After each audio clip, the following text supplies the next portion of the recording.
তেওঁ সহায় কৰিছে ভাল কথা, কাৰণ আমাৰ উজনি অসমৰ 3খন জিলাত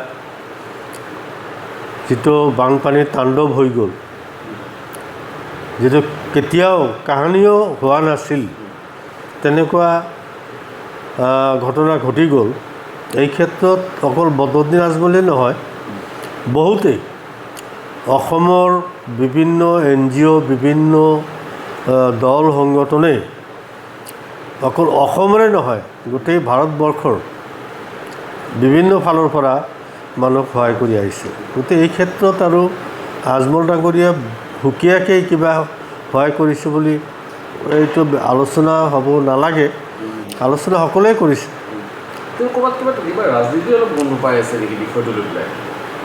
তেওঁ বিজনেছমেন, তেওঁ এই সহায়ৰ অন্তৰালত তেওঁৰ কিবা উদ্দেশ্য থাকিব পাৰে, আমাৰ এটা সন্দেহ হৈছে। হয়, তেওঁ যেনেকৈ প্ৰচাৰ কৰি আছে, নিশ্চয় তাত কিবা এটা কৰিব যেন লাগিছে। যিকোনো খবৰৰ বাবে যোগাযোগ কৰক 9181 307 221 আমাৰ এই নম্বৰত।